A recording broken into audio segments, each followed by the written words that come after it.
If you want to go and take a ride with me to the Popeyes because you know it's right down the street. Oh, why must I feel this way? Hey, must be the Popeyes Chicken Sandwich. My gosh, that chicken sandwich was so fire. I don't care what That anybody chicken says. sandwich. First of all, let me just jump in by saying that chicken sandwich is better than Chick-fil-A. We will get to the chicken sandwich later. Let's Okay, go we'll ahead get to and open the show. Hey, y'all. Yeah. What's It's up? us. What's good? Tara. And Ryan. This is Tara Talks. Ryan listens. Yeah. So, just starting out with kind of what's going on in our lives. So, I went to the Nelly and TLC concert last night. I think Flo Rida was there too. I really refused to call it to mention Flo Rida. It was a Nelly I said he was there. and TLC concert. Flo Rida was there, and I could have done without Flo Rida. Like, okay, Flo Rida songs. Whistle Baby, Whistle Baby. I'm not even familiar with that one. Low, low, low. That's low, the only low. Flo Rida Yeah, song I Apple can Bottom name. Jeans, Boots with the Fur. That's my soundtrack of, freshman year. But Flo Rida makes songs that you don't ask for. You just are exposed to them. Like somebody said that Flo Rida's music was a good idea and allowed him to continue to make music. So I'm assuming somebody's listening to it.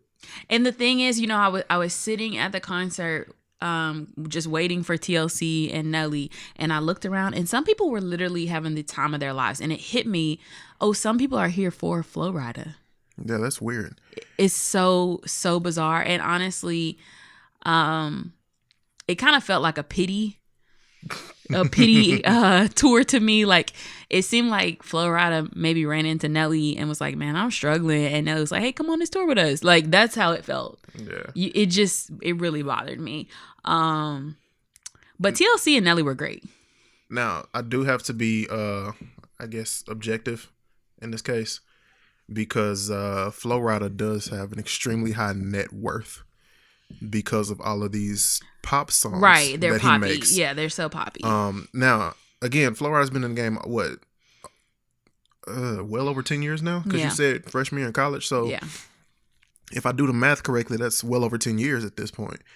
I can literally only name one of his songs, and I just realized that "Welcome to My House" song is his. I thought it was somebody else. Every time I kept thinking, well, he ain't got no more songs. He got to be done. He would Like I he thought would it do was 3 more Aloe Black songs. or somebody singing that. Or He has a lot of those where it's like, oh, that was him. Yeah, that's it. But here's the thing.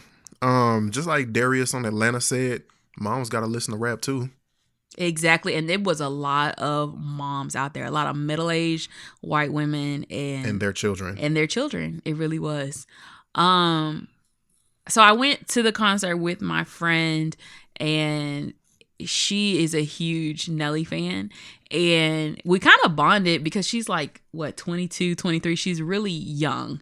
And for her age and her race, the songs that she knows is baffling. And so we were riding the car one day going to lunch, and she literally, like, Grills came on, and she literally got so hype and white people don't know Grills. White people know if you want to go and take a they ride, know, yeah, they know that. They know that. They might know Hot in Here. Right, Hot in Here. Not Grills. But she was literally singing and rapping every single word, and I was just like baffled. Meaning she knows who Paul Wall is. Exactly. I was like so literally shocked. knows who Paul Wall is, not just knows the song because she heard it on the radio. She knew the song. Every single word. Now, for the record, I wasn't there. This was a girls' trip for them.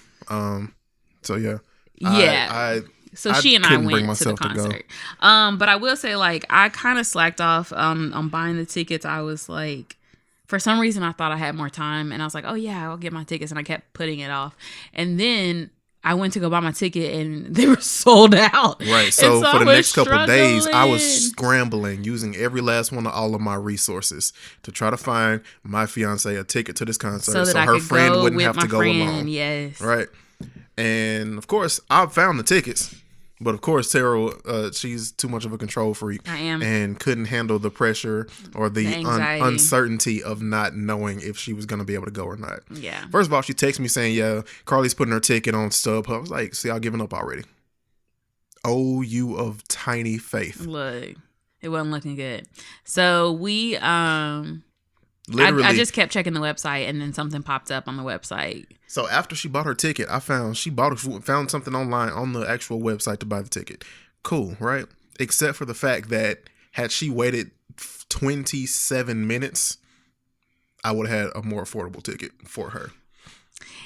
Oh, well, we went. We had a great time. So TLC and Nelly. Between the time she bought her ticket and 4:30 p.m., I found a total of 5 tickets. Yeah, I don't like the anxiety and the pressure of waiting to the last minute. That's fine, but at the same time, you gotta trust me.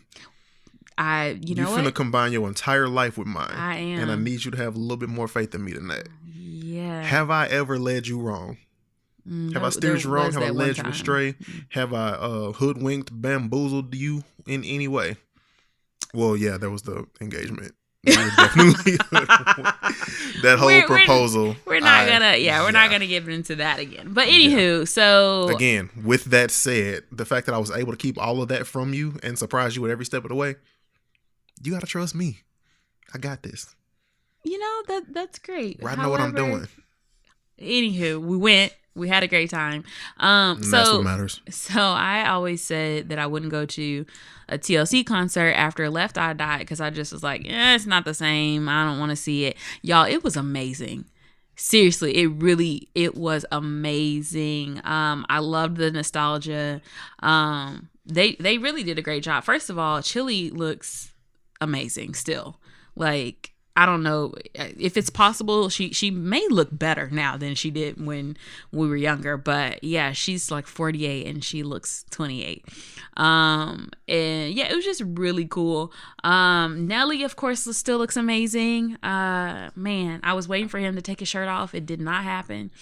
But you could still tell with his shirt on that he still looks good. His arms were so buff. But yeah, y'all, Nelly is basically an athlete. I used to have a huge crush on Nelly. Like, seriously. So did my mom. I'm talking about posters on the wall crush on Nelly. Like, I was so obsessed with Nelly. And so it was just, like, really cool to see him in person. Just a few things I will say about Nelly. He changed the Donald Trump lyric. What was it? It's like get a room at Trump Towers. It's like Bill Gates, Donald Trump. Bill Gates, Donald Trump, let me in. Yeah, that lyric. So he just censored himself. He just didn't even say it, and I just love that. Nice. Because that meaning in the lyric previously was just like, rich people, and now back when the hood used to admire Donald Trump because he was a billionaire who was homeless at one point. Allegedly. Because now you don't believe anything he says. Right. So yeah. He also changed the lyric in Ride With Me where it was like she can be 18 with an attitude, 19 kind of snotty acting real rude. He changed it to she gotta be 21 with an attitude. And the thing is, like, I know that's just a small change, a subtle difference, but it is a huge difference because right now in this Me Too era, you got to be careful. And, when he was in his 20s saying she could be 18, that was one nothing, thing. That's not a big deal. Now he's 44. Yeah, she got to be a little bit older. Yeah. And so I love that he changed the lyric. And I'm just going to tell you, like, it's not really that hard to change lyrics to a song. But the fact that he took the time to do it, the fact that he made the effort, I think that speaks volumes. You simply got to be careful because I know women who are in their 30s who still look 18. So a woman who could literally just say she's 18 but actually be 14. You never really know because I know women in their 40s who look 14. So meanwhile, you gotta be careful. Flo Rida was like just smacking butts on stage. He literally had like a ton of women from the audience go up on stage, not checking ID. And a lot of those girls looked really young. Like, it's not like, they all look older or at least of age. A lot of them looked really young. And he was just smacking butts. And there was one girl you could tell she did not want him to smack her butt. He kind of like just did it because that line was about to come up in the song. Anyway, I wish I could have seen some of those parent reactions to the smacking of butts by Flo Rida, who makes the I'm not gonna say squeaky clean music, but the it's poppy, parentally accepted. Yeah, rap. If you don't really pay attention to the rap lyrics, for people who don't like rap. Exactly. It's pop for people who don't like pop. Like Robert California said in the episode of The Yes, Office. He was talking about yes. the Black Eyed Peas, but I think this is applicable So here. accurate. And honestly, I would have rather seen the Black Eyed Peas than Flo Rida, because they are in that same genre. But yeah. Again, back to Nelly. He was so humble, y'all. He kept saying over and over again, thank y'all so much for, having me out here. Thank y'all those that have been riding with me since day one, and he said that multiple times and you could tell it was really genuine. So yeah, Nelly still got it. Chili still got it. T-Boz was out there doing her thing. I love that Nelly still reps St. Louis and his family really hard. Like his little brother was there, the one that he used to wear the Band-Aid for. He was there rapping with him.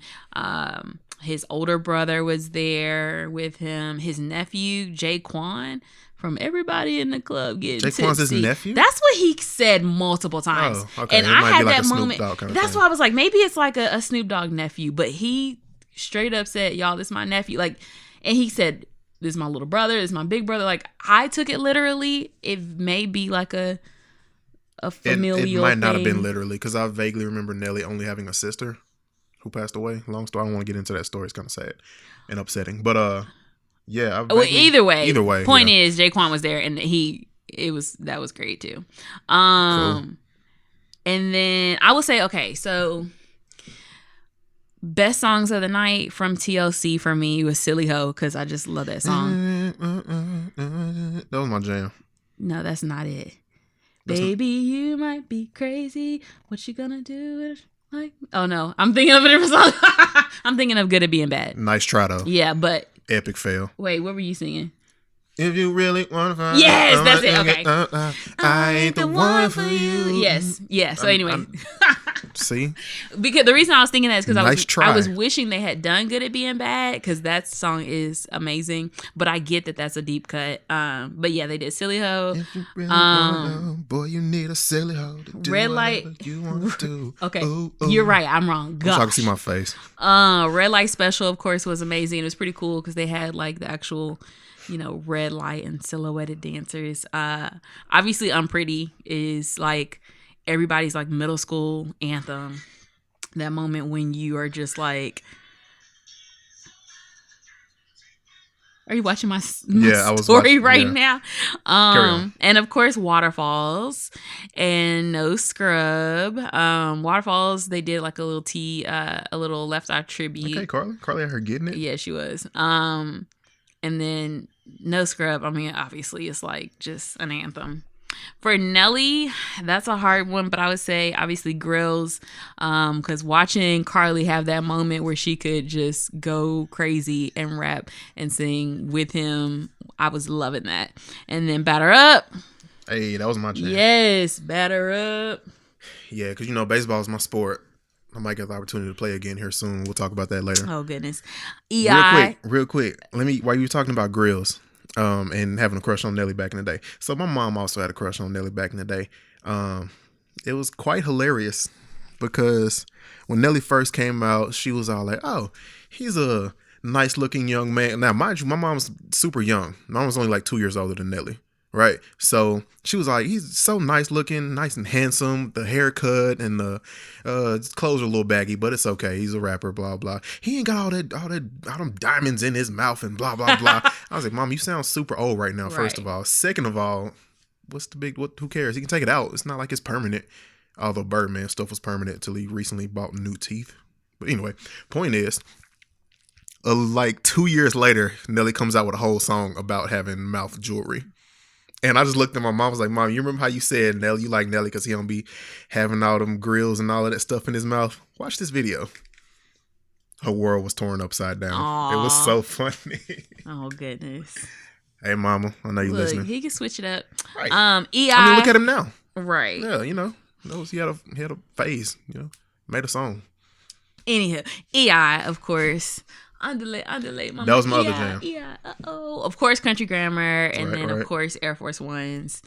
But yeah, I mean, so many good songs. He did do some new music, and I really liked it. He also did his like crossover country-ish songs. With Florida Georgia line. Which song is that? That's it's I forgot the name of it, but something about windows down and cruise or something like that. Yeah. Yeah. Women my windows down. Yeah, that one and roll my windows down. That one and over and over again. Oh man, I forgot about that one with Tim McGraw. Oh, so good. And then there's another one that he ended with, but I can't remember. Anyway, point is, I enjoyed the show and it was amazing. And I will say, one of my friends actually watched my story, and she was like, "This is one of the few times where I'm actually grateful that someone." Posted all their videos, because I was about to buy tickets to the concert, but she said they were coming to her city. She wasn't going to go to the concert, but now she's rethinking it because it looked great. And I told her it was, because it was. And yeah, I literally almost missed it because I didn't get my tickets in time, but I'm glad it worked out. You were not going to miss it. I was going to get you into that concert one way or 5 others. I appreciate that. And I told you that, but you didn't believe me. It's okay though. I really didn't. I didn't realize you were still working on it. Oh, I would have told you when I was like, look, babe, I'm sorry, I can't make it happen. You know, I'll admit defeat when I have to, but I never admit defeat. You know, I will, but I don't lose. I do not lose. Okay. You should know that by now. But all right, carry on. Yeah. So, also, we just finished Atlanta. Oh my gosh. So if you are not watching Atlanta, you need to watch it now. I will say I put off watching Atlanta for a very long time because I slept on it for a second and then forgot about it. And then one day I was just like, man, let me just go ahead and get this started. Let me see what it's about. It was just one of those shows that I've always heard was good, and it was on my list, but I was already watching a million other things. So it's like, I'll watch that at some point. But yeah, I will say it is weird, but it's brilliant. It's weird in the sense that it doesn't really follow the typical pattern of any other show. It's, or sitcom or drama. It doesn't fit into that box where it's predictable and you know what's going to happen. Even the storyline is not as linear as you would expect. After we finished it, so there's 2 seasons on Hulu right now, and then season 3 is about to come out in a few weeks. After we finished it, we literally stayed up all night watching YouTube videos that analyze it because it's that deep. Interviews from the cast, all kind of stuff. Yeah, it's so good though. Let me just say that show is not at all what I thought it was going to be. Not at all. I think I saw a commercial or a trailer, and I never saw the scene from the trailer in the actual show. So I don't know what trailer I saw. Maybe it was something completely different. I'll just say, after watching Atlanta, I understand This Is America a little bit better. If anybody remembers, that video is so odd. And I just remember we had friends over around the time that it came out. And so we all just watched it. And then after, we were like, what did we just watch? Yeah, us with our educated friends and all of our degrees and such. We sat and kind of had an critical thinking, educated discussion amongst ourselves, and could not figure out what the hell that video was. But now I get it a little bit more because it reminds Atlanta's got some similar themes where it just is representing society and speaking on different things that are going on. I mean, it's just so good. I don't even want to explain what it's about because you just need to watch it. True. Also be sure to check out the Black Lady sketch show if you haven't already. It's on HBO. HBO. Yeah. So we have the HBO Hulu. add-on. Yeah, we have the HBO add-on with Hulu, but it's pretty funny. Hey, did Nelly sing Dilemma? Really, yeah, he did do Dilemma. Dilemma got overplayed when we were in school. It did. So I didn't list that as one of my favorites of the night, but it was one of those oh yeah, he had to do that. You know what he didn't do? Country Grammar? No, he did Country Grammar. Okay. Wait. Nah, I give up. What did he do? She only want me for my pimp juice. Oh, of course he didn't do Pimp Juice. Not up here. I was waiting on Pimp Juice. I think I better let her loose. Let her loose. That was my jam. That was my jam. For real. The whole Nellyville album. Nellyville was amongst the top albums in hip hop history ever. Oh, yeah. No, it still is. It still is. It's still and up that's there. One thing I will say from the concert. I was like, I've been forgetting Nelly is a good rapper. You know what I mean? Because he sings too. I think we forget that he can flow. He's very talented. But yeah. So what's on my timeline? Aside from, you know what? I think what's on your timeline is something that, let's be honest, we don't know the whole story. We don't know the whole story. Now, if I'm correct, I'm scrolling down. I haven't looked at it yet. But if I'm correct, Jay-Z in the NFL, right? Oh, no. I totally even forgot about that. Oh, Because that happened right after we recorded the last week's episode. So I forgot to even include that. Oh, wow. Yeah. But yes, definitely feel free to add that to the list. Basically, also, when people have like opinions about stuff like that, I kind of just like ignore it because I just feel like people don't think critically. And people do not think critically. They look at what they can see from the outside, and their decision, their reaction becomes law without even getting the details. So let's start at the beginning. Basically, Jay-Z has a new deal with the NFL, basically to produce. Basically, Roc Nation and Jay-Z have a deal with the NFL, a partnership to produce content for like entertainment content and such, like for halftime shows and live music. Basically, he will be the league's live music entertainment strategist. Right. So people automatically took that as, man, Jay-Z don't care nothing about Cap. Just because, I guess, because Cap wasn't a part of the live music entertainment strategist deal, because Cap is not a live music entertainer. Why would he? So first of all, here's my biggest issue with this. If somebody puts you out of their house because they feel like you were being disrespectful, do you think they're going to let you back in with a rapper? Just off the cuff, oh yeah, sure, come on back in. This rapper says you're okay. Do you really think it's that simple? Cap been out the league for over 3 years, right? And then in walks Jay-Z on the day that you heard about it and says, yeah, I'm the new NFL guy for the live music. And everybody's upset because he didn't bring Cap with him. First of all, y'all know I'm a Jay-Z fan. Y'all know I'm with Cap. All right. There are two sides to this story. And what everybody's saying is not either side, first of all. So here's the deal. Jay-Z's been in talks with the NFL for at least a year working on this deal. Right. Second of all, if you get put out of somebody's house, you're not just going to come from outside and bring somebody else back into it. You have to make changes from within. Jay-Z is playing chess right now, and a lot of y'all don't know how to play chess. Okay? It's not checkers. You can't just jump over people. It's not that simple. There's a lot more to it. Jay-Z is a billionaire. I guarantee you he has a plan that we don't know about. All right? So just chill, relax, give the man time to work. He didn't become a billionaire overnight. We've been listening to Jay-Z since like 96? And it was 2019 when he made headlines that he became a billionaire. So if everything worked overnight like that, we would have learned that he was a billionaire in 1997. Am I right? Am I right? Okay. So with that said, Jay-Z knows what he's doing. Cap knows what he's doing. Cap's still been working out at 5 a.m. three times a day or something like that for the last 3 years, every single morning. If Cap gets a phone call right now, he can go out there and be the same quarterback he was 3 years ago. Let's say 4 years ago or 5 years ago. Point is, Cap is ready when the time comes. And Jay-Z is just trying to make the time come faster. But at the same time, he can't just become a coach. Like, he couldn't, like everybody's mad because Jay-Z didn't become a coach to sign Cap. It's not that simple. Strategy, people, strategy. They ain't never played chess. Right. They ain't never played Battleship. Come on. Yeah, him becoming a coach or owner is not the solution. Like, it's not. And I don't understand why people don't think. Because here's the thing. If we put Cap back on the field tomorrow, what's changed?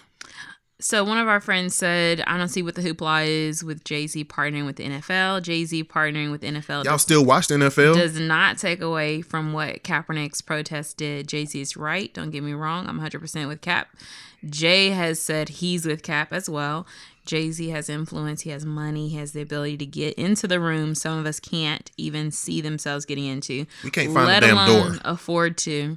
Both the kneeling and getting people who are for us and look like us into the room that can actually impact decision making is important for the movement. How simple-minded for some to think kneeling was the end-all be-all. So yes, I'm with Cap and I'm with Jay. The fight continues. And that is like really the best way that I've seen it put. It's very well put because, we have a hard time of conceptualizing more than one thing being true at the same time. We can be with Cap and also try to make changes from within. I don't even get upset with people when they say that they with Cap, but they still watching the NFL. Right. There's nothing to be upset about. People have the right to do that. Yeah. Because let's remember, this whole thing is about civil rights. Yeah, and everyone's form of protest is different. Exactly. And everyone's form of action is different. You can't change the NFL from outside the NFL. Jay-Z just worked his way inside the NFL. Give the man time to do what he's going to do. How you going to hate from outside the club? You can't even get in. I'm sorry, I couldn't. And I don't blame you.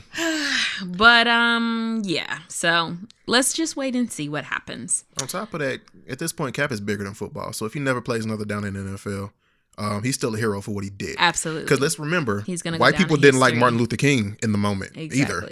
White people didn't like Muhammad Ali in the moment either. Yep. So of course they're not going to like him right now because they're refusing to see what the protest is actually about. So speaking of what the protest is actually about, let's talk about what you have listed on your timeline right here. So New York City Police Department fired the officer who killed Eric Garner finally. After 5 years. 5 years. It's been 5 years. So Daniel Pantaleo held Eric Garner in a fatal chokehold in 2014. That was outlawed by the department. And that right there is just reason enough for the kneeling. But yeah, it's crazy because when this popped up on my timeline, I was like, what? Is this real? Is this really from 5 years ago? I mean, it's weird because it's oops. Sorry. It's one of those things where you're glad that it happened, that it's some type of justice, but it doesn't feel like justice enough, really. So yeah. I don't know. I mean, it's really just kind of like, dang, that took long enough, but I don't know. It's like the death penalty. I don't understand why, let's say the death penalty. Okay, death penalty takes decades before the person's actually executed. Right. I don't get it. At that point, it's basically you're going to jail and you die in jail. It's almost like you're not being executed. It's just you die in jail. It's almost, I don't understand that. So much time passes by and then you make peace with it. At that point, you don't care that you're being executed. I don't understand it. Why? And I guess the fact that there's so many cases where somebody's scheduled to be put to death and then new evidence comes out or somebody confesses that it wasn't that actual person. So sure, giving them time. Yeah. But yeah, I mean, I just don't understand the concept of the death penalty. Yeah, but I mean, it still just kind of feels, I don't know. So basically, this man had time to, like I said, make peace with it if you want a death penalty. But this man had time to save up about as much of his 5 year salary that he could. That's actually a good point. I didn't before think he got fired. That. Yeah. I wonder if he had some heads up. I don't know. But he had to know it was possible for him to get fired. But at the same time, he got to work for 5 more years. So if I was in that guy's shoes, I would have saved up as much as I could in that 5 years, knowing that I'm probably going to get fired.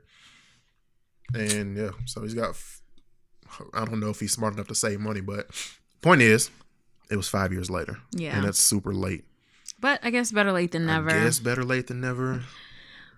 So getting killed. If this country's so great, why can't we get stuff right the first time? So getting killed by police is a leading cause of death for young American Black men. Of course. And yeah, it's something that we knew just kind of by obviously the news and how it feels, but to see that actually come out in a study about 1 in 1,000, 1 in 1,000, y'all, that's That is crazy. 1 in 1,000 black men and boys in America can expect to die at the hands of police, and that is ridiculous. That's entirely too often. So that makes them 2.5 times more likely than white men and boys to die during an encounter with the cops. And it's crazy because, people don't understand that when black people are pulled over by the police, you are worried about, am I going to make it home? Am I going to survive this? When other people get pulled over by the police, you're worried about, am I going to have to pay a speeding ticket? And that's just a completely different feeling. And that shouldn't be the case. That shouldn't be the norm. It's just not okay. Like for me, red and blue lights could mean the end of my life. Right. Just because of my skin. And this is why we say Black Lives Matter. And then when people say Blue Lives Matter, let's analyze that sentence for a second.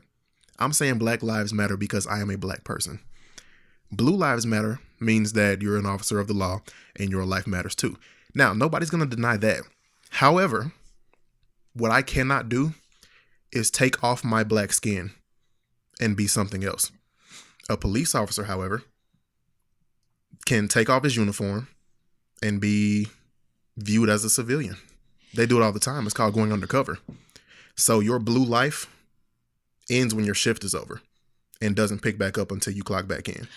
Now, granted, yes, you're an officer. You have to be diligent at all times and all of that kind of stuff. But what I'm saying is I can't take my black skin off. You can take your uniform off. You can put your guns away. You can get out of your squad car. You can drive a regular vehicle. You can also choose a different career if you're that afraid of unarmed people. And with that said, some people do not deserve to be officers of the law. Some people are simply not fit to be officers of the law. And if my brown skin terrifies you that much, then you simply should not. You're not fit to be a cop. And we all know there are good cops and bad cops. But the thing is, the bad cops need to be held accountable. And so that's like a fireman being afraid of fire. Like, you shouldn't be a fireman. That's your job. Your job. So from now on, this just got, I guess, approved. Phoenix police officers have to fill out a form whenever they point their gun at someone, and it has to be reviewed by their supervisor. And the police chief, Jerry Williams, said when a gun is pointed at someone, that's a traumatic event. And that is so true. Right. And I think it should be reviewed by someone to make sure, okay, did you really have to pull out your gun on this person, or was there another way to de-escalate the situation? What I don't understand is why, yes, I get it, cops need to use force. There are times when cops need to use force. So let's say, for example, let's take Mike Brown, for example. Mike Brown was running for his life. And was shot in the back. Multiple times on top of that. Now, I'm no gun expert or no gun enthusiast, but I do know that the pain from a bullet is enough to disable somebody. To slow you down, yeah. Right. So why wouldn't you shoot him in the leg? Yeah. Are you that terrible of a shot? Why do you shoot to kill? Do you not have the ability to aim your weapon? So you just ready to kill because he was black, huh? You were having a bad day. You saw somebody black and you don't like black people, so you just killed him? But white people do the exact same thing and get taken to Burger King. Yeah. Yo, I had a dream one night that for some reason I was in the room with Dylan Roof and I got to fight him. I don't know why I was in the room with Dylan Roof. But when I say that fight, oh my goodness. Wow. So let's take a break from talking about this depressing black people getting killed, and let's talk about Popeyes Chicken Sandwich and Black Twitter. Back to the sandwich. This is why I love Black Twitter. This is why Black Twitter is Black Twitter, because it takes away from the pain and brings gives me us paradise. A community, yes. So when there are cloudy days, Black Twitter brings sunshine to my life. So the question is it really that good? The answer is yes. Yes, it is. The question is it better than Chick-fil-A? Yes, it is. Absolutely. On the first bite, y'all. The first bite, I was sold. On the first bite. I was sold. Y'all, this is reparations chicken. And this is not to say that Chick-fil-A is nasty. Because it's not. We all know Here's better. The thing, though. I mean, I know that Chick-fil-A is going to struggle from this because Chick-fil-A already has several strikes against them with the way they treat their views on the LGBTQ community and non-Christians. Yeah. So it's just like over exaggeration of religion. Yeah. So I appreciate the fact that Chick-fil-A is closed on Sunday because it's nice to have a day of rest for their employees. I think that's commendable. Cool. But why do I only want Chick-fil-A on Sundays? And then I'm like mad that they're closed on Sundays. But anyway, the point is not about Chick-fil-A. The point is, Popeyes came through. I bet you they made their year goal this quarter just off this sandwich. The last 2 days. I mean, seriously, the location we went to, the lady said they've already sold 18,000, and she said they would be sold out by dinner. That's when I went for lunch, and she said they had a truck coming in the morning. But like, the line was long inside and in the drive-thru. Like, honestly, that line was like a grand opening line. Yo, I went yesterday. Wait, what's today? Today's Wednesday. It's Wednesday right now. You'll hear this tomorrow on Thursday. So today's Thursday.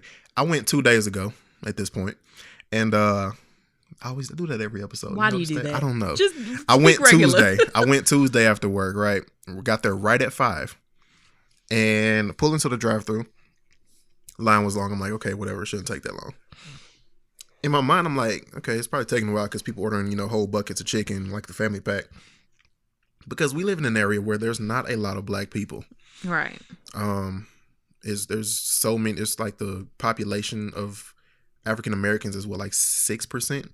If that. We here, and it's more of us than we originally thought, but it's not like Atlanta. So I'm thinking, it's not Houston. Right. I'm thinking, again, this is with all of the hype on Black Twitter. I'm assuming that, I'm not going to have a problem getting this chicken sandwich. And I didn't, but it did take forever. I was in a drive-through line before I realized that it was about half an hour. But it was worth the wait. It was, oh my God, so worth the wait. So you got to get the spicy. Get the spicy. With the spicy mayo. The spicy mayo is delicious. Let me just tell you this. If Popeyes starts serving Cajun waffle fries, bruh, Chick-fil-A can hang it up. It's over with. Because I definitely saw a lot of people saying, this doesn't taste like homophobia. It doesn't taste like oppression. But the thing is, like, it's a party in your mouth. Like, a whole the party. Flavor palette is present. So if you have not tried the Chick-fil-A sandwich because you're one of those people that's like, I don't want to be a bandwagoner, I don't care. Bro, let that go. Go treat yourself. Seriously, like you deserve this sandwich. I have been trying to eat healthy, and so I was like, is it really worth a cheat meal? That's the title of the episode right there. You deserve this sandwich. I was wondering, is it worth a cheat meal? And it is. It really is. I've had 3 of them. It really is. In the last 24 Honestly, hours. I had my healthy dinner, and I was just wishing it was a Chick-fil-A. I mean, a Popeye sandwich. See, that's the crazy part is that Chick-fil-A been on top for so long. We don't know how to act now that there's a new king of the chicken sandwich. What really tripped me out was Wendy's tweeted and was like, these fools really arguing over who got the second best chicken sandwich. The thing is, Wendy's, stay out of it. When nobody's talking to you. I love Wendy's Twitter because they clap back. And I like Wendy's food, but this chicken chicken sandwich compares to no one. This is the only crispy chicken sandwich that's actually crispy. It is crispy. That right there, that alone is how it wins off of that alone.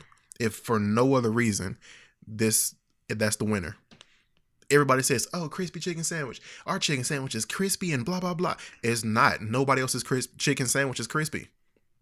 Look, nobody's. Zaxby's tried to get in it. Nice try, LOL. Man, I don't even like Zaxby's that much. Maybe it's just the one here because it was better when I lived in Houston. But look, everybody is like trying to get in the chicken sandwich fight, and I'm just gonna tell you right now, forget about it. I could eat that. I literally had 3 in the last 24 hours. I'm gonna tell you right now. So right now, my mom is really worried about, because I am losing weight, me not being able to fit into my dress and them not being able to alter it enough. Her wedding dress, that is. If you're listening for the first time. Yeah, sorry, my wedding dress.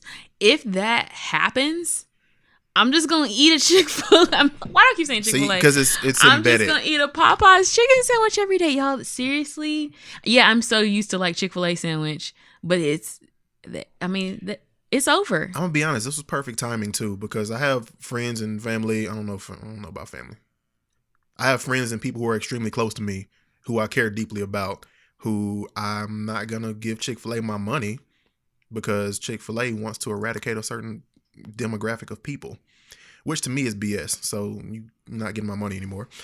And at that point, there's a new chicken sandwich I that think- I enjoy even more. I think Popeyes saw an opening in the market and they took it. And they took it. And I really wish I could have been at that table when this discussion happened. Like, I wonder if they knew it was going to take off like this, or if now they're just scrambling. Nah, they just put the right person on Twitter. Man. On the Twitter account. Man. It was just the right person. I love it. I'm in here the for right it. time. Like, seriously, it's second of all, back to the sandwich. The spicy mayo on the sandwich, amazing. Ask for extra of that if you can. If it's so good. It's amazing. 3, the third best thing about this sandwich. The spicy version is not overly spicy. It's not, and that's what I was worried about. When you told me it's spicy, I was like, I don't know, because Wendy's spicy stuff sometimes I think it's too spicy. McDonald's, even Chick-fil-A's, that spicy McChicken, whatever we used to get for $1 back in the day. $1. You notice that's all it was. McDonald's spicy. has been they stayed out of it with their $1 McChicken sandwich. Somebody put a meme saying it posted the McChicken saying they'll be back when they run out of money.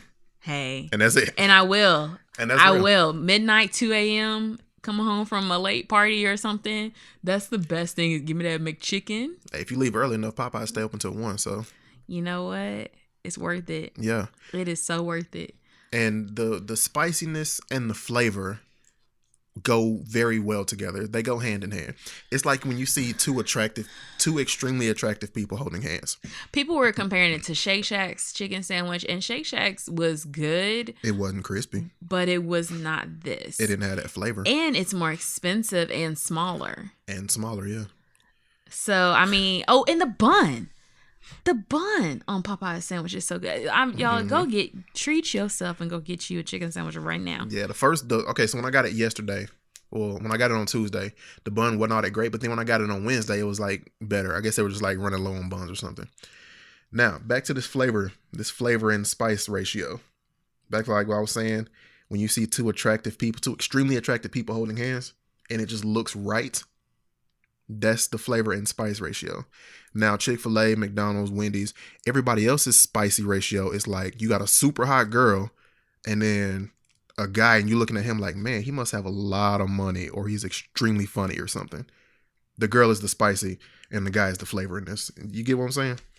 It's just like too much spice that overpowers the flavor and it just tastes like you eating hot. Yep. With Popeyes, this is not the case. It's not. And now my favorite part of this sandwich so good. Is the pickles. That pickle, it's right on time. Honestly, the pickles, to me, SpongeBob probably got them pickles. SpongeBob probably, yeah. Like I'm so serious. Those pickles are like the type that you sing to. Yeah. Right. You layer them under the cheese and sing them to bed. Tuck them to bed, yeah. First of all, now you know how if you get pickles on a McDonald's sandwich or a Chick-fil-A sandwich, they're just like a solid lime neon green color, right? Yeah, it's that artificial that's been sitting in vinegar for like years in a warehouse before it made it to the market for us to actually consume. Right. Now, these pickles on this Popeye sandwich look like they were cucumbers last week. They do. They look like my grandma made them. They look like they fresh out of somebody's auntie's kitchen. Oh, guess the lady in the commercial. Where's she at? I saw a meme with her. So that I gotta show you that. I gotta find it. I gotta show it to you because I don't want to say it wrong, but yeah. It had her face on the I'm not a rapper meme. It had her face on there. Get you a chicken sandwich from Popeyes when you get a chance. You deserve that sandwich. You need it in your life like you need a better job, like you need another hobby. So Brazil's Amazon rainforest is burning at a record rate. Somebody was like, and nobody seems to care. I didn't know.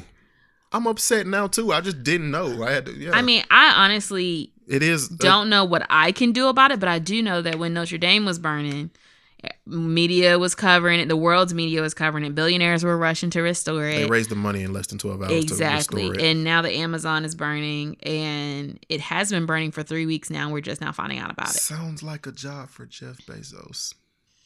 So, yeah, just kind of a FYI. Again, I don't know what we can do about it. Tell me where to send a donation. Other than just to like get coverage about it out there and spread the word, so maybe people will take action who can. Also, Jamie Foxx and Katie Holmes split up after 6 years together. After 6 years of pretending to not be together. And that's the thing. A lot of people probably don't even know Nobody ever were confirmed together. it, but we knew. I heard that the reason they had to keep it secret was because something to do with her divorce decree from Tom Cruise with Scientology. She wasn't allowed to like publicly be with someone else. Scientology. I don't. Yeah. Okay. Which actually makes quite a bit of sense because if you notice, once she divorced him, she has laid very low. But I'm I be honest, liked I them really together. know who she was before that. You didn't watch Dawson's Creek? So I didn't either, but I know Katie Holmes. I only watched know Katie it, Holmes but from I the didn't references. watch it. Like my friends Ashley and Kia, who were obsessed with it. I've always said that I was gonna go back and watch it. Like it was one of those that was on. Like I know all of the jokes about it. Anyway, point is, Tom Cruise jumping on Oprah's couch or something like that. Yeah, and then the Family Guy version. So I hope Katie Holmes is okay. I didn't realize Tom Cruise was that short until Family Guy started making the jokes. Yeah. But yeah, that Scientology is something else. So I don't know what that's about, but I hope that they split on good terms. I really liked them together. Yeah, it sounds like it.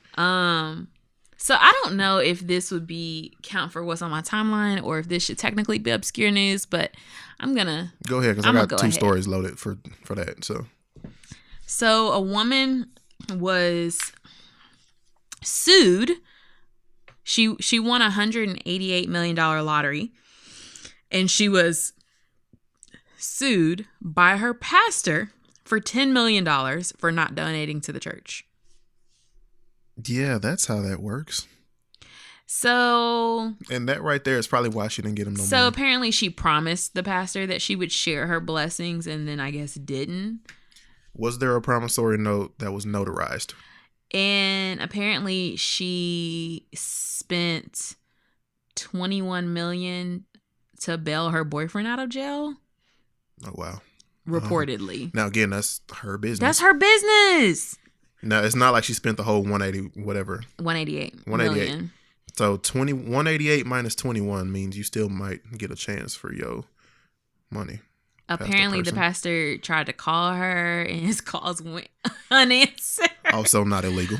Like, I don't understand why you would even, like, are you that desperate? Like, honestly, here's the thing. If you win $188 million, right? Mm-hmm. If you are a Christian who believes in tithing, then you should give 10% of that $188 million.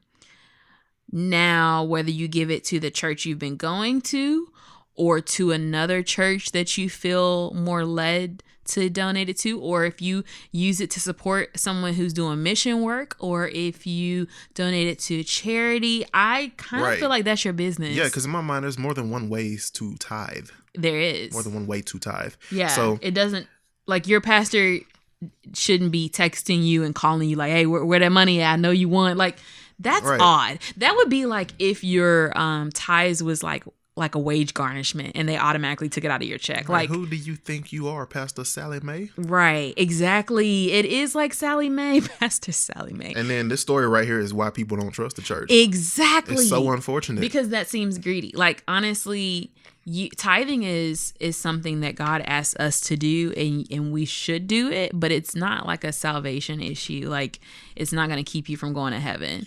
Right, and it's also not the pastor's job to hassle you about it. Right. So I thought that was really odd. Again, that's one of those things where the human is trying to be the judge and not the witness. Yeah. You know, God is the judge. Humans are the witnesses. So that's what's on my timeline. What you got for obscure news? Real quick, I just want to say that if I did win $188 million, I feel like just off the top of my head, I feel like I would tithe to my home church, our current church, and I still don't even know if that would be the entire 10%, like, combined, because I feel like there would be other things that I would feel led to do with, you know, whatever money that belongs to me at that point. You know, I don't know if I would just straight up give whoever 10% of my lottery winnings because they said I should, you know, because sometimes if you put money in the wrong hands, it does the wrong things. That's true. You do have to be careful. Right. And I'm not saying I don't trust our church or my church back home or whatever, but at the same time, I want to make sure that I'm being a good steward with my money and putting it in the right hands. Mm-hmm. You feel me? Absolutely. So, yeah. But, you know, and of course, you know, church isn't just the building, you know. Exactly. There's a whole spiritual aspect. And honestly, there's a whole nother part of giving where you're able to like actually help individuals. Like, Exactly. And that's an important part of It's giving more too. than just putting money on a collection plate. Yeah. And I really hate that stuff like this happens, because there's so many people in, just everywhere who assume that pastors just take all your money and go live this, luxurious lifestyle based off what you put on a plate. And it's not the case with everybody. Some people do that, and it's unfortunate, but that's not everybody. It's not all pastors. Just like there's good cops and bad cops, there's good pastors and bad pastors. Absolutely. And this is an example of probably a bad pastor. So yeah, I guess we'll go ahead and jump into the weird stuff if that wasn't weird enough. All right, this is a pretty gross headline, so I'm just going to read it. Vomiting vultures completely take over couple's luxury vacation home. Oh my God. Dozens of large black birds are reportedly defecating and vomiting Ew. all over a New York couple's pricey Florida house. This is in West Palm Beach. Yeah, I don't really know what it. The family said they can't even visit their $702,000 home that they purchased earlier this year in the Ibis Golf and Country Club. Yeah, they described the smell as a thousand rotting corpses. That's so gross. Yeah, burn Like, the whole thing down. imagine, Take the insurance. like, I feel bad for the owners, but imagine being the people that they hired to clean it up. it. My Lord. Yeah, go Because ahead. they ain't cleaning it. Nah. Yeah. Then you ain't even gonna be able to just flip it. You can't put the house back on the market smelling like that. Ugh, gross. Yeah, you kind of stuck with that one.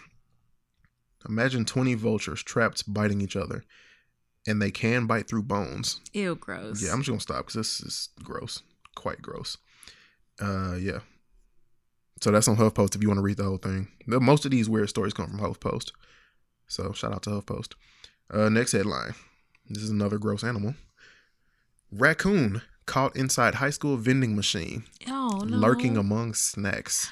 Raccoons love snacks. Yeah, they do. Yes, they do. Is it bad that I'm like, that's what you get? Look, trying to get some free vending machine food. Mm-hmm. You ain't got no quarters. You trapped in the machine. Of course, you see how they treat raccoons versus how they treat vultures in the media. The Lurking. little guy was freed from the machine after the snack caper gone wrong. Snack caper. Okay. See, they make it sound cute when it's a raccoon. Even though raccoons are probably, carry rabies or whatever. Yeah. I mean, look at it. It's adorable. Like, raccoons would be adorable if they weren't weird. So, yeah. Raccoon apparently attempting to score a free snack wound up getting trapped inside a vending machine at a Florida high school. Why Florida? Florida man. It's not just Florida man anymore. It's Florida animal, too. All right. Wednesday. And had to be freed by animal control. This gentleman was apprehended while committing a burglary of a vending machine at Pine Ridge High School, wrote the Volusia County Sheriff's Office on Facebook. And then they referred to the raccoon as a gentleman versus how they did the vultures. I'm probably being a little bit too woke about this. I just think it's funny. But yeah. They think he made it in through the bottom door, and this shows this picture of him, like on top of the fruit snacks, on top of the Welch's. Ooh, that's the good kind too. It's the all strawberry joint. Is it a tropical one? And the tropical one's right beside it, right under the Hers chips, the ribs flavored Hers chips. I love Hers chips. Tail hanging all on the Rice Krispies. Man, I'd be so Imagine walking up to a vending machine thinking you about to grub. And imagine putting your money in before you realize there's a raccoon in there. Oh my gosh. And now you can't even get your money back because the machines do not refund your change. No, they do not. I would scream. And then if you call customer service to be like, I couldn't get my snack because there was a raccoon in there, they'd be like, we don't have any control over that. They probably wouldn't believe you. Yeah. I'm like, I got a picture if you want to see it. But yeah, no, that's pretty crazy. It's unclear if he actually scored any good eats. I mean, who cares at this point? Throw the whole machine out. Basically, yeah, I wouldn't want anything out of that machine. Yeah. Man, they pulled the whole vending machine out of the building and then opened it. There's a video right here. Aww. Yeah, so they're opening it, and I guess they're just going to let him out. I don't know if they let him run free. He just took off running down the side of the building. That's funny. All right. That wraps it up for me. All right, so now it's time for our listener letters. And my favorite part of this show. Yes, remember to just shoot us an email at askttrl@gmail.com. That's askttrl@gmail.com. So shout out to all the listeners. We love you and we appreciate you tuning in every week, but we want to hear from you. So just shoot us a quick email, or you can DM us or text us and let us know if you have a question. Bring me the drama. I want to hear about. I want y'all to be messy in these listener letters, whether it's about work, whether it's about your spouse or the person you want to be your spouse, or you somebody's wannabe spouse, whatever the case is. Bring me the drama. We don't have enough of it in our relationship, so I get bored. Oh my goodness. I'm sorry. Yeah, Ryan wants the mess. I like the cute little random questions. I mean, those are cool too. This or that. I like when people talk to us, but whatever's on your heart. Whatever's on your heart. Yeah, just shoot us an email. Again, that's askttrl@gmail.com. So our first question comes from Richard Weber. And we're back to Grace. We're back to Grace because that trailer for the new season just dropped, and I'm excited. It'll be out in a few weeks, and I'm ready. So Richard says, what keeps y'all going in terms of the relationship and the podcast? Wow, that's a really good question. What keeps us going? Okay, I didn't expect to get that deep. All right, this is cool too. Well, in terms of the relationship and the podcast, let's start with the relationship. Here's the deal. The relationship answer is simple. I literally could not see myself with anyone else. You are the person I was praying to God about, and he sent me you. And I have you now. You're an answered prayer. I will never do anything to jeopardize that. So there's that. There's a lot of weird stuff you do I got to deal with, but whatever. I could be with somebody less attractive and who does a lot more weird stuff if I left you. Because, I mean, there's 80-20. There's no topping you. So that's how that works, You got to learn to deal with certain things. You got to learn to deal with your quirks, your bad habits. My idiosyncrasies. All of those. Early at one of them. And there are plenty. But, I love you more than I hate those. So, and then you kind of cute. You're actually kind of funny. And then our kid's going to be adorable. And yeah, I like how you looking at me right now. Anyway, yeah, so as far as how we keep the podcast going, the whole reason we started this podcast is because we were once radio personalities at a local radio station. It was going great until it wasn't going, and parted ways with that station. Still on good terms with everybody involved. It just it was time to make a move. And the whole time there were people saying, "Hey, you guys should do your show more often. Try to get more airtime or something." I was like, I wish we could. But between working at this radio station and working at our day jobs and running businesses and side gigs and all of that kind of stuff, it was a lot. And there was just sort of a lack of creative freedom because you're on, the FCC regulates what happens on the air. So there was a lot we couldn't do. There was a lot of things we couldn't say. So once that ended, the timing seemed perfect to go ahead and start a podcast, but the timing was not perfect. We had a lot going on, finally made it happen. And when we did, we were just like, you know what, let's not be those people who be like, oh my gosh, y'all, I got a podcast, listen to my podcast. And then you actually get people to listen and then you don't put out new content regularly. And that happens, again, life happens, but this is one of those things. I think the way we keep this going so consistently is the fact that this is also just a way for us to spend time together as a couple. It's literally about her. It's about me and us talking and us listening. That's what we do in our relationship. We talk, we listen. This is us talking and listening, but with y'all. So it's kind of like you guys are our audience. You get to sit in on our lives for an hour or so every week. The fact that we actually have fans of this show kind of still blows my mind. I did not think that we would be doing this well at this point. We're 27 episodes in at this point. And we only missed 1 week, throughout this whole time with a full episode. But it's, it's just really fun. It's a really good way for us to spend time together. And I love the feedback we get. People come up to me like, oh my gosh, I love y'all's episode this week. It was so funny, blah, blah. Man, you was mad last week, bro. And I'm like, yeah, So I love the reactions we get. I love spending time with you and talking to you. This is really kind of cool for us to do. It's just fun. And also, I'm a tech nerd. I love this whole media production thing. This is pretty much my life anyway. So if it wasn't a podcast, I would be making beats or recording music or editing videos or editing photos or designing graphics or what have you. So, why not do all of it? So that's pretty much how I keep it going. What about you? Start the relationship. So what keeps us going in terms of the relationship would be the fact that I actually like you. You do actually like me, and I'm shocked. Like, I love you and I like you. Yeah. And in 241 days, we're going to make it legally official in front of God and our friends and family. But you have been my partner for years.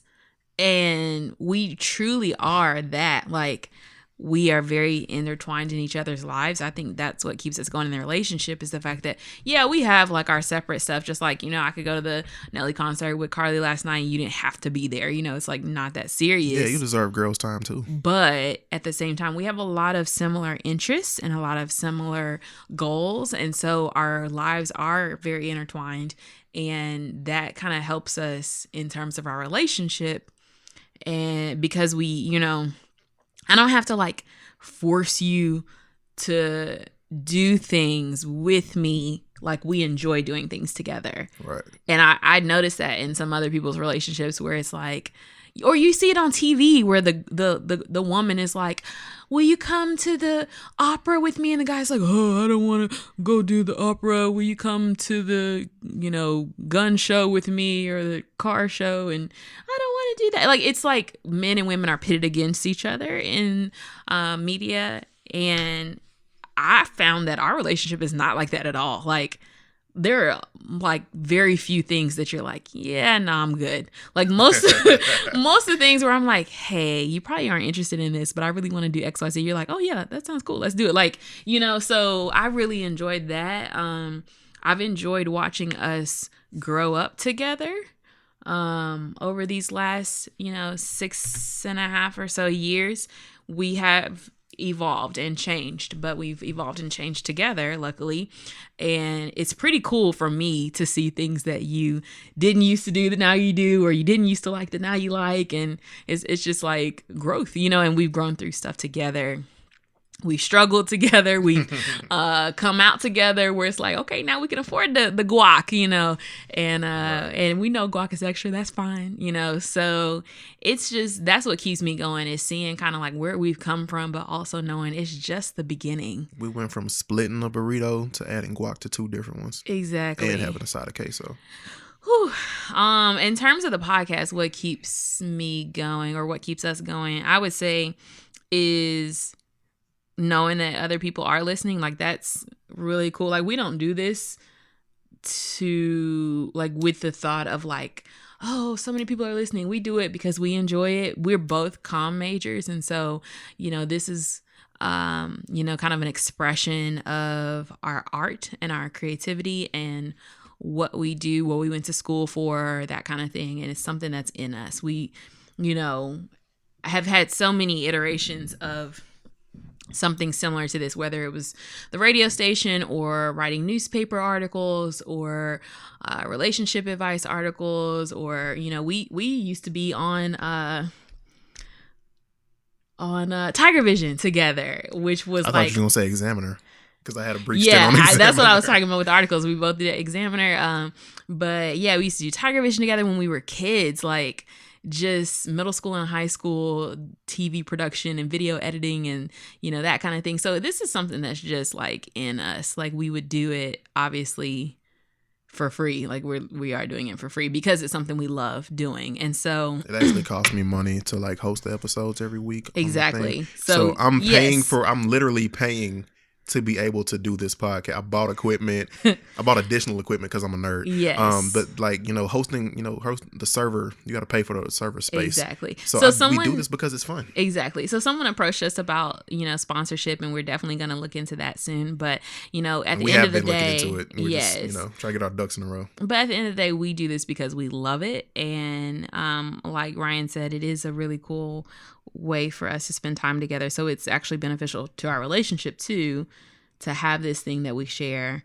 But yeah, I think what keeps me going is just like when people call or text and are like, oh my gosh, this was so funny. Or did y'all really say that? Did y'all really sing to me? Like I love those moments where people, and honestly, shout out to all the compliments I got on my vocals. The vocals, yes. Yeah, I appreciate y'all. Honestly, the podcast has like renewed some of my friendships. Like some of my friends that I hadn't heard from in a while, or I have heard from them, but we hadn't like really on the regular kicked it, are like every week hit me up, and I just love that because it's a conversation starter. It's a way for us to like connect, and so that's what keeps me going. It's just the feedback, so definitely keep that coming. We love it. So our next question is from Joey Gladstone, and that's Full House. Yes. Speaking of which, let me just jump in real quick because you said there was stuff that I do with you that I wouldn't have liked at first. Right. I did not think I would like Full House as much as I do. I would have never sat down to intentionally watch Full House. Isn't it so good? And I'm thoroughly enjoying it. It's corny, but I like it. Yeah, it's so corny, but it's one of the better corny shows from that time period. Right. So. And it's the same production team and company from Family Matters, which was also corny, but good corny. Exactly. So yeah, carry on. Joey Gladstone says, I'm a 28-year-old black male. I've been living in a predominantly white area for about 6 years, and I feel like I always get seated in the back or outside of the area where everyone else is. Do I keep spending my money at restaurants that don't respect me, or do I save up and buy my own spot? I was like, seated where? Okay. So this person is upset because Joey Gladstone. So they get upset because they are placed in like when you go to a restaurant. Like when you go to the restaurant, like, okay, I need a table for 4, and like you see there's plenty of spot in like the general main area, and then they stick you in the back by the kitchen. Or they stick you in like a private room where it's not really that many people there, or they put you in the corner. Like it's just, that feeling. Yeah, okay. That has happened to us. Because we've walked out of restaurants for like, we passed like 7 not 7, but like at least 4 tables where we could have sat, and they put us right next to the kitchen and the bathroom. And like, then, you remember what restaurant that was. Yes, I did. I have not been there since, or at least on my own will. But yeah, I totally understand that feeling because, if you're spending your money somewhere, you want to be treated with the respect that your money demands. And especially in the service industry, it's like, I don't have to give you my money. I can take my money somewhere else, or I can go and buy my own food, So it's just like, again, it is the service industry. The people who work in the service industry, first of all, deserve to be respected. Let me just throw that out there too. Do not go to restaurants if you can't afford to tip. Don't be that person. Nobody likes that person. We will clown you, I promise. So back to Joey Gladstone. Bro, I feel you on that. I do. Sometimes when you get put in that back room, it's just nice and quiet and nobody else is there to bother you. See, and that's how I feel. Yeah. Because we've been to restaurants where we had to deal with some obnoxious people sitting like 4 feet away from us. Out the way. We could hear all of their weird conversations. So just annoying. Talking all kinds of weird stuff. And I'm like, what the hell is wrong with these people? But it is like it depends on the layout of the restaurant, because sometimes it's like, ooh, we're tucked away and out the way, and at least I don't have to worry about people bothering me. And sometimes it's like, why are we over here by ourselves? Right, and it's like your server might not be able to even see that you need more where your water. Other tables. Right, And then it's like, okay, I don't want to see the back of the kitchen unless I'm like at Waffle House. Like, I don't need to see all that. But yeah, I mean, I don't know. I would say pick your battles. So, like sometimes there is a time to speak up, and then sometimes it's like just not that serious. As far as should you save up and buy your own spot, like absolutely. If you feel like that's something you want, now keep in mind that owning a restaurant is a huge responsibility, very financially draining, and it's a lot to take on. So before you do that, I would make sure that's something that you want, first of all, but then also something you're prepared to manage. But you might have to just cook your meals at home sometimes and decide when you're really up for it, or really just speak up and say, actually, can we sit in this section? Like sometimes if I can tell they're about to see me somewhere else. I'm like, I'd like to sit over there. Like, and again, I pick my battles when I'm in the mood to speak up and when I'm just like, yeah, it's not that serious. So you have to just kind of go off of how you're feeling. But I get that can be frustrating, especially if you're in a predominantly white area. You do kind of wonder, like, is this a coincidence or was this intentional? And more often than not, you'd be surprised that it's intentional, But, like she said, like Tara said, you do have to speak up because one or two things is going to happen. They'll either give you a valid reason as to why they can't put you somewhere else, or you can just watch them crumble and try to come up with an excuse until they put you where you want to be seated. So it's hilarious, honestly. I mean, or you can, third choice, you can, go somewhere that appreciates you as a customer.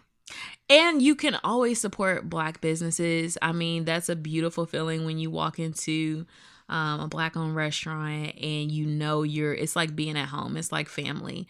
So you really don't have to worry about that. You can take the mask off. But yeah, you can relax a little bit. But sometimes, you're going to be in a group that wants to go to a franchise location, and that's fine. You figure out how to deal with it in that moment. Absolutely. Go ahead and consider opening your own restaurant. If you do that, let us know. Send us your location. Send us where your restaurant is, where you started. We'll come through just because you sent us this letter. I'm so serious. We love supporting our people. Absolutely. We love supporting people who are building dreams, regardless of if there are people or not. We love, just being a part of somebody else's success story and contributing to it. So, there was a quote that I was thinking about, but I can't remember it, and I don't want to butcher it, and I can't find it. Yeah, but absolutely, ownership is important. Is ultimately what the quote was about. It was a Nipsey Hussle quote about ownership. So, yeah. So that wraps up our questions for this week. Remember, you can email us at askttrl@gmail.com. If you have something on your mind, we'd love to hear from you. So we're going to wrap up this week's episode with our love life advice of the week, just our little quick tip in general. And so I saw something actually on my timeline that said, make your daughter so capable that you don't have to worry who will marry her. Instead of saving money for her wedding day, spend it well on her education. And most importantly, instead of preparing her for marriage, prepare her for herself. Teach her self-love and confidence. And I'm gonna negate that to say do both. Yeah, you don't have to choose. Like, you don't have to choose. Like, you can, the thing is, like, we should be actually preparing our daughters and sons for marriage if that's something they choose to do. That's exactly what I was about to say. Carry on. And also prepare them to be complete and whole in themselves and teach them self-love and confidence. Teach them how to handle, their own money. Teach them education. Teach them all the life skills. Like, I don't think it has to be one or the other. And I don't think it's a patriarchal thought process to try to prepare your child for marriage. The weird thing about marriage is, you grow up hearing, wait until you get married for sex, and don't date boys because they only want one thing, just focus on school, or don't date girls, don't bring home no babies. Like, that's all you hear about dating. You don't hear how to prepare mentally and emotionally for a marriage. And so I think that's very interesting that, like, a 6-week workshop while you're engaged is supposed to prepare you for marriage. Like, I think it could be possible to emotionally prepare your child for marriage, prepare them for life after they leave your household, and how to have self-love and self-care and independence, but also save up for their wedding, like invest in their education. Why can't you do both? Like, I don't know. Like, if you have the financial means, then you should do both. I agree. Especially, like, the very first thought that came to my mind when you said that was you have to prepare boys as well, because it needs to be.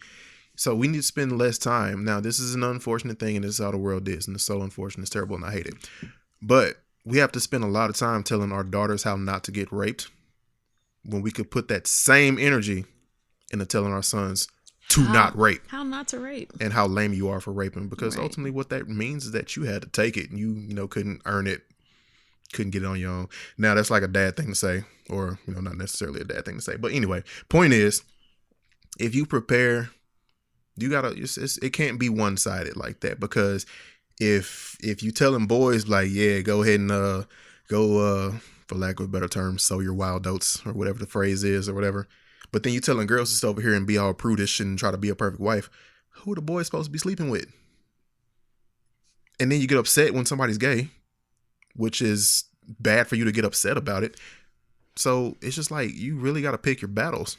Or you can prepare your children for everything. Prepare your child for a whole life. Prepare your child for a whole life. And if you have the financial means, save up for their wedding and save up for their education. Save up for their wedding, save up for their education. Support whatever lifestyle they choose. Exactly. If they choose to grow up and just be a housewife, that's her choice. If the son chooses to grow up and marry somebody else's son, that's his choice.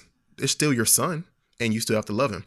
If your daughter does the same thing, whatever the case, if your daughter wants to be a career woman and maybe not ever get married or have children, that's okay. That's perfectly fine. My bigger concern is, are you raising decent humans? That's it. Are you being a decent human for these smaller decent humans to have a role model? And that's my piece of advice for that. Not everybody's going to be the best parent, and that's fine. It's the effort that you put into raising the children and trying to give your child a better life than the one you had is what matters. Exactly. And at this point, you don't want to do anything to scar them, to lose their trust, because if you lose a kid's trust, it's pretty much over with, So just like, remember that your child is a person, not just a child, because that child's going to grow up. Exactly. And the way you treat them now, you're planting seeds into their future. Invest in every aspect of your child's life. If your son wants to be a ballerina, help him be the best damn ballerina there is. Show that support. I guarantee you it'll pay off bigger, if you're not even necessarily pay off, but it'll be a better outcome if you support your child in whatever they want to do. Don't be discouraging. Don't tell black men, don't tell your son he can't play soccer because that's a white girl sport. He might mess around and be the next Ronaldo. And then who's reaping the benefits of that? Don't tell your daughters not to play sports because you're gonna mess up your knees and have scars all on your arms. Don't do that. Yeah. Encourage your child to, y'all don't really got to take this from us, because let's be honest, we don't have children yet. I was gonna say, I'm telling you what we're gonna do. Exactly, and I'm telling you what we're going to do. This is what we're gonna do. Yeah. And I don't know if this even counts as love life advice, because it's really more parenting advice from two people who don't have kids. But yet. But I will say that with that, along that same line of thought, make sure that you are talking about how you want to raise your kids with your partner, because that's so important. That's like one of the main things that everyone recommends that you get on the same page about. That kids, religion, and in-laws are like the top three that you have to be on the same page with for you to be equally yoked, as they say. And so, yeah, that's definitely something I'm excited about, that we kind of have the same vision in terms of parenting. And so it's so cool that we both love our future in-laws and we ain't got no problems like that. Exactly. Our families are literally both of our families now. Yep. And that's the bigger thing. It's just like, once I realized that we wanted to raise our children the same way and agreed on all of the basic fundamentals and then everything above that as well. Yeah. I was like, yeah, this is it. Exactly. This is it. So that wraps up this week's episode of TTRL, Tara Talks Ryan Listens. Thanks again for listening. Make sure you're following us on Facebook, Twitter, and Instagram. We are on all of those platforms at This Is TTRL. Just keep in touch with us. Hit us up. Tell us what you think of everything. And, you can find us on Apple Podcasts, Spotify, or whatever your favorite podcast app is. Honestly, most of our listeners come from Apple Podcasts. Yeah, I'm sure. Either not very many of our friends or people who have discovered us have Androids, or just everybody has an iPhone nowadays.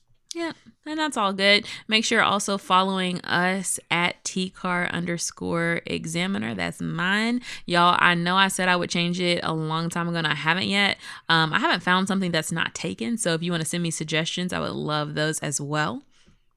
And mine has been the same since I started my Twitter in 2009, back before it was cool. And then back when it was cool, because now it's not even cool anymore. Anyway, THERY_C, as in man, hold up, it's the Rye C. That's where you can find me on all the social media accounts that matter. And then again, we collectively, this is TTRL, Instagram, Twitter, Facebook. Hit us up, like, comment, follow, post, respond, share, tell your friends, tell your mama, tell your aunties, tell your cousins, tell your boss, tell a stranger. You know, don't be in danger, but tell a stranger, tell somebody on the train, tell somebody on the bus, roll your car window down at a red light, and then tell somebody to listen to TTRL. You think I'm serious? Wow. Hey, we trying to do something with this, all right? And remember, you can buy your hair if it won't grow. You can fix your nose if he says so. You can buy all the makeup that Matt can make. But if you can't look inside you, find out who am I to be in the position to make me feel so damn unpretty. I'll make you feel unpretty too. Go listen to TLC and Nelly, y'all. Have a great week. Peace.